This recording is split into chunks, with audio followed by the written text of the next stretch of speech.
दमोह कोतवाली अंतर्गत 3 छात्राएं गायब होने का मामला सामने आया था। पुलिस के द्वारा तत्परता से कार्रवाई करते हुए 24 घंटे के अंदर तीनों छात्राओं को दस्तयाब कर लिया है। दमोह कोतवाली पुलिस के द्वारा लगातार साइबर सेल की मदद से कई टीमें यहां पर काम कर रही थी, जिनके द्वारा संयुक्त रूप से प्रयास किया गया। तीनों छात्राएं सकुशल है ऐसा बताया जा रहा है। सागर के मकरोनिया में घूम रही थी, जहां पर पुलिस की नजर पड़ी और पुलिस के द्वारा उन्हें दमोह लाया गया, परिवार के सुपुर्द किया जा रहा है। इस संबंध में दमोह पुलिस अधीक्षक सुधकीर्ति सोमवंशी के द्वारा विस्तार से जानकारी दी गई। पूरा मामला है। कल शाम को हमारे पास ये सूचना आई थी कि सरदार पटेल विद्यालय से ये 3 बच्चियां जो हैं वहाँ पढ़ने वाली, ये अपने घर से गायब हैं और स्कूल भी नहीं गई हैं और इनके माता पिता जो हैं वो चिंतित हैं। कल शाम को थाना कोतवाली में सूचना आने के बाद हमने अलग अलग डायरेक्शन पर टीमें रवाना की थी, जिसमें जो 3 बच्चियां गायब हुई हैं उनके जो भी जान पहचान के लोग हैं, उनके दोस्त हैं, उनसे बातचीत शुरू हुई और उसके अलावा जो हमारे कंट्रोल रूम के कैमरा हैं हमने उनमें इनको खंगालना शुरू किया था। करीब 150-200 कैमरे कल रात में और आज दिन भर में हम लोगों ने खंगाले थे, जिसमें बच्चियों की लोकेशन के बारे में कुछ इन्फॉर्मेशन मिली थी। आज सुबह भी जो मीडिया से संपर्क हुआ था उसमें मैंने ये बताया था कि लगातार टीमें जो हैं वो अलग अलग कैमरे चेक कर रही हैं और जो भी इनके संपर्क में आए हैं पिछले 12 घंटे में बच्चों के, उनसे पूछताछ कर रही हैं। उसी के कड़ी में इनको जोड़ते हुए बच्चों को हम लोगों ने सागर के मकरोनिया चौराहे से दस्तयाब किया है। तीनों बच्चियां सकुशल हैं। अभी उनके पुलिस में बयान होने बाकी हैं। उनके परिवारजनों से भी चर्चा हो गई है। सभी के परिवार के लोग यहाँ थाने पर उपस्थित हैं, वो पूरी कार्रवाई से संतुष्ट हैं और अभी जो थोड़ी बहुत लिखा पढ़ी है उसके बाद उनको हम सुपुर्द करेंगे और बच्चियों के बयान जो हैं कल वो हम न्यायालय के सामने कंप्लीट करवाएंगे। सर, क्या पता चला प्रारंभिक रूप से कि बच्चियां क्यों गई थी? क्या बच्चियां अभी जो बता रही हैं कि वो कल इन्होंने स्कूल बंक किया था। वो शाम को लगभग 4-5 बजे तक पूरे शहर में घूमती रहीं। अपने बहुत सारे उन लोगों ने दोस्तों से फ़ोन पे भी बात किया था। उसके बाद जब वो उनकी खोजबीन शुरू हुई तो वो डर गई थी और फिर वो अपने एक संपर्क में किसी एक मित्र से बात करके सागर की तरफ चली गई। डरने की वजह से वो रात भर वहीं बस स्टैंड के आसपास भटकती रहीं सागर में और आज सुबह भी पूरे सागर शहर में वो लोग घूमते रहे। जो बच्चों से अभी मेरी बातचीत हुई है उसमें ये पता लगा है कि वो चूँकि स्कूल नहीं गई थी और उनके माँ बाप और बाकी आसपास के लोग खोज रहे थे तो काफ़ी डरी हुई थी। इस वजह से वो घर भी वापस नहीं लौटी और दिन भर पूरे शहर में घूमती रहीं। हमारी टीम लगातार जो कैमरे फॉलो कर रही थी और जो भी एविडेंसेस मिले थे उसके बेसिस पे हमें कुछ साक्ष्य ऐसे मिले थे जिसके बेसिस पे हमने टीम रवाना की थी सागर के लिए, जहां पर लगातार 2-3 घंटे हमारी टीम खोजती रही तो मकरोनिया के आसपास ये बच्चे देखे और फिर उनको हमने वहां से दस्तयाब किया है और अभी थाने लेकर आए। नहीं, अभी लड़कियों ने और हमारे जो दस्तयाबी हुई है उसमें अभी और ऐसी अभी कोई बात निकल के नहीं आई है। थोड़ी देर में लड़कियां अभी शांत हो जाएंगी, उनके माँ बाप के साथ बैठा के हम उनके बयान करवाएंगे और जो कल कोर्ट में बयान होंगे उसमें चीज़ें क्लियर होंगी।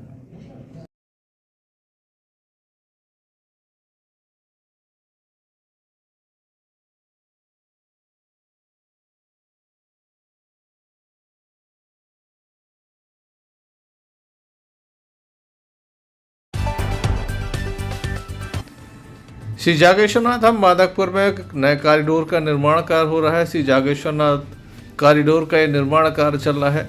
यहाँ पर निर्माण कार्य की काफ़ी धीमी गति थी, कई तरह की परेशानियाँ हो रही थी, जिसको लेकर मध्य प्रदेश सरकार के मंत्री धर्मेंद्र सिंह लोधी, जो कि संस्कृति धर्म एवं पर्यटन मंत्री हैं, उनके द्वारा यहाँ का निरीक्षण किया गया। कार्य की गति को लेकर भी उनके द्वारा बात रखी गई। यहाँ किस तरह से निर्माण कार्य हो रहा है, उनमें क्या क्या परेशानियाँ आ रही हैं, तमाम बिंदुओं पर उनके द्वारा चर्चा की गई। साथ ही इन समस्याओं को हल करने की बात भी कही गई। इस मौके पर दमोह कलेक्टर सुधीर कुमार कोचर के अलावा बड़ी संख्या में ट्रस्ट के जो सदस्य में मौजूद थे, जनप्रतिनिधि मौजूद थे, सभी के द्वारा अपनी बात को रखा गया। आइए जानते हैं अब किस तरह से यहाँ का निर्माण कार्य होगा, तो किस तरह की रूपरेखा तय की गई है।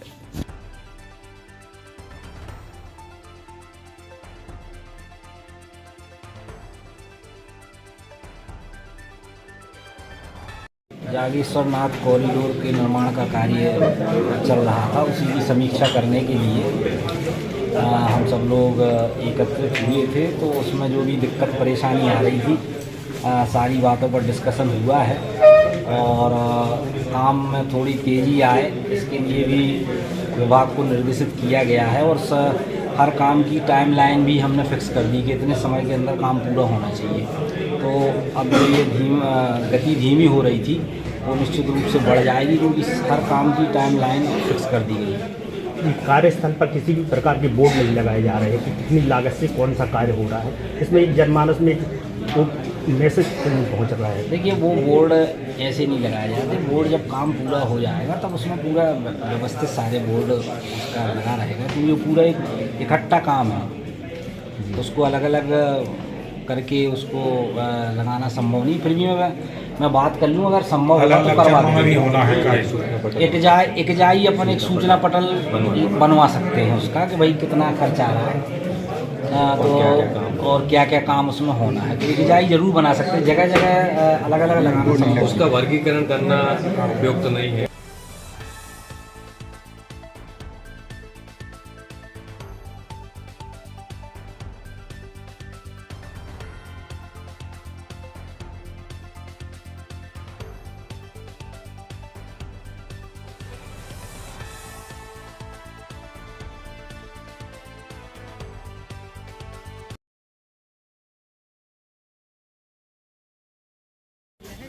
जवेरा विधायक मध्य प्रदेश सरकार में संस्कृति, पर्यटन एवं धर्मस्व मंत्री धर्मेंद्र सिंह लोधी शाम के वक्त दमोह के संग्रहालय पहुंचे।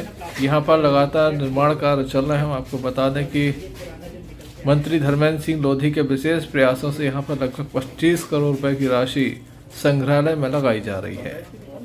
इसमें तमाम तरह की सुविधाएं होगी। रात्रि के समय भी लाइट की विशेष व्यवस्था होगी।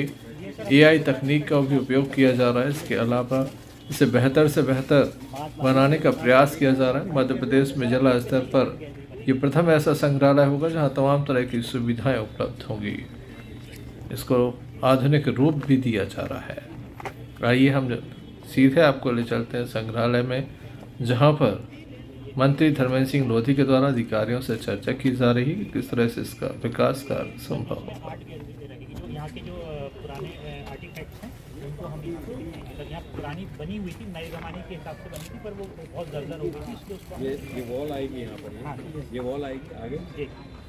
और ये हमारा गार्डन वाला श्याम ये भैया हमारा आगे जाओ। इसमें सर इधर भी गैलरी आएगी, इधर भी गैलरी आएगी, यहाँ भी गैलरी आएगी। और सर इसमें टॉयलेट बाहर की तरफ हमने यहाँ एक बनाया है, जो सर आप बता रहे थे सर का, वहाँ पे एक हमारा टॉयलेट है। OAT आ रहा है सर, हमारा ये OAT आ रहा है, ओपन यूटिलिटी। ये हमारे सिविल के उसमें है सर, जिसका हमारा टेंडर जो है गिर गई थी पुराने ज़माने में जो थी, तो उसको भी हम कंजर्व कर रहे हैं, रीस्ट्रेंथनिंग कर रहे हैं। ये टेंडर हो गया। ये 1.77 CR का टेंडर हो गया है, जिसके अंदर काम चल रहा है। ये वाला जो ये काम वाला बता रहे हैं। 12.65 CR का टेंडर लग गया 10 तारीख को सर, 10 दिसंबर को टेंडर खुलेगा। पूरी इस लाइन है, ये पूरा अतिक्रमण में। मैं रोड चौड़ी करूँगा, ये पूरा टूट आएगा। उनकी ज़मीन ही नहीं है, राजस्व की ज़मीन है, उसके ऊपर अतिक्रमण है। आपकी जब चलता था ये रोड चौड़ी हो रही है, राइट। ये जो हमारा फुटपाथ है, ये फुटपाथ भी अपन ले लेंगे कालांतर। तो अभी मेरे को यहाँ मैंने कहा कि यार ये जो आप बना रहे हो इसको तो आप सीधे सीधे यहाँ से उधर कर देंगे 8 फीट। तो एक तो अपन पहले उस हद में रहे फर्स्ट, जिससे हद से ये रहेगा कि जब कभी भी हम रोड चौड़ी करेंगे तो उसमें पहले का पैसा वेस्ट नहीं, एक अच्छी चीज़ बने। अपन क्या चाह रहे हैं? नहीं, अपन ये चाह रहे हैं कि इसमें ये था कि यहाँ पर ये जो दीवार है, अभी अपन बाहर दिखाएं आपको, तो हाँ तो वो यही इसमें ग्रिल लगी। इसमें क्या है, अच्छा फुटपाथ विवाद बन जाएगा, उसको कहते हैं ऐसे का मतलब लगा दिया। जब ये बनाएंगे, जब ये यहाँ बनाएंगे,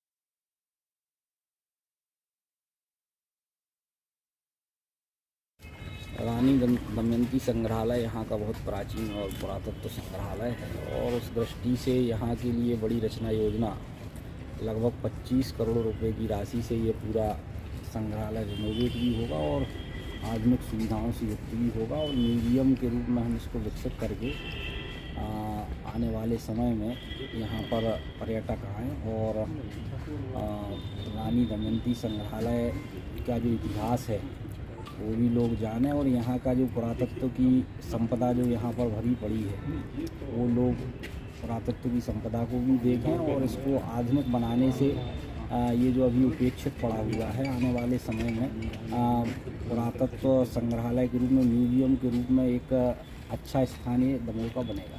AI टेक्निक से जो लाइटिंग है AI टेक्निक भी रहेगी, लाइटिंग भी रहेगी, साउंड शो भी रहेगा, सारी व्यवस्थाएं जो एक अच्छे म्यूजियम में होती हैं वो करेंगे। देश के प्रधानमंत्री नरेंद्र मोदी के आह्वान पर संपूर्ण देश में इस समय विशेष महोत्सव का आयोजन हो रहा है। यह है सांसद खेल महोत्सव। देश भर के सांसदों को इन प्रतियोगिताओं को आयोजित करने की बात कही गई थी। दमोह में सांसद खेल महोत्सव का आयोजन चल रहा है। अलग अलग प्रतियोगिताओं का आयोजन हो रहा है। दमोह के एस्ट्रोटर्फ स्टेडियम ग्राउंड पर खेल प्रतियोगिताओं का आयोजन हुआ जिसमें हॉकी प्रतियोगिता का आयोजन किया गया। बतौर मुख्य अतिथि मध्य प्रदेश सरकार के मंत्री लखन पटेल मौजूद रहे। कार्यक्रम में अन्य अतिथिगण में पूर्व भाजपा जिला अध्यक्ष नरेंद्र व्यास, भाजपा महामंत्री रामेश्वर चौधरी, कपिल शुक्ला के अलावा यहां पर अन्य पदाधिकारी भी मौजूद रहे। सभी ने खिलाड़ियों से परिचय लिया। वहीं मंत्री लखन पटेल अपने आप को खेलने से रोक नहीं पाए। वे एक अच्छे खिलाड़ी रहे हैं। उनके द्वारा यहां पर हॉकी पर भी हाथ आजमाया गया।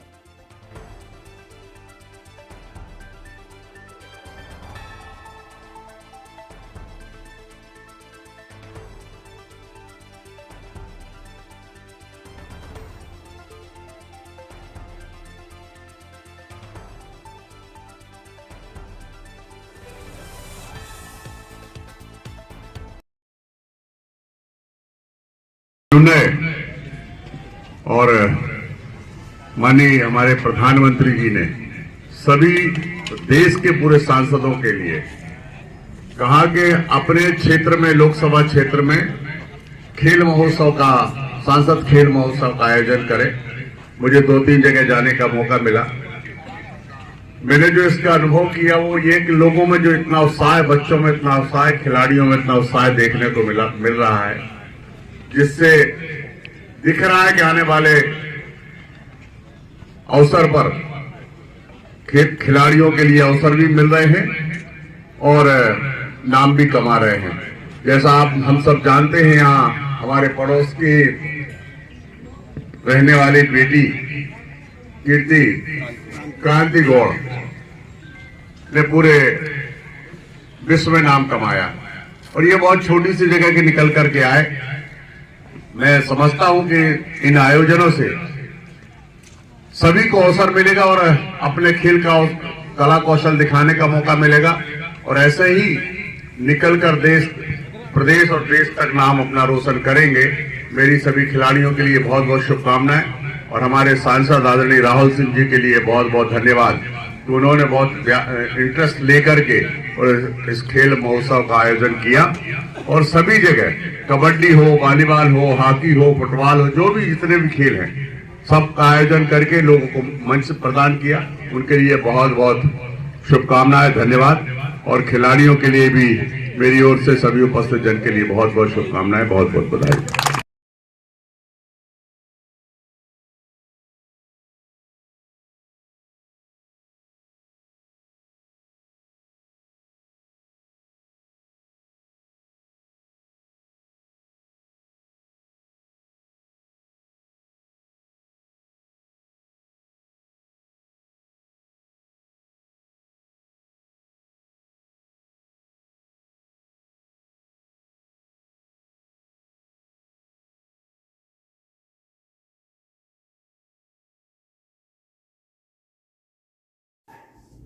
बीती रात वाहन दुर्घटना में एक युवक की मौत हो गई है जबकि उसकी पत्नी गंभीर रूप से घायल है। घटना के संबंध में बताया जाता है कि हरदुआ निवासी दीपक नाम का युवक अपनी पत्नी को लेने के लिए सीगौन गया था। वहां से उसके द्वारा बाइक पर अपनी पत्नी को बैठाया गया। जब वह वापस अपने घर जा रहा था, बीच रास्ते में अज्ञात वाहन ने बाइक में टक्कर मार दी, जिसके चलते युवक दीपक सेन की मौके पर ही मौत हो गई है। उसे जिला अस्पताल तक लाया गया था, जहां डॉक्टरों के द्वारा उसे मृत घोषित कर दिया।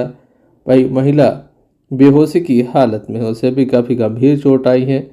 जिला अस्पताल में उसका उपचार चल रहा है। परिजन काफ़ी गमगीन है। वहीं पुलिस के द्वारा मामला दर्ज करने के साथ कार्रवाई शुरू कर दी गई है। क्या पूरा मामला है, किस तरह से ये घटना घटी, इस संबंध में मृतक के परिजनों के द्वारा बताया गया।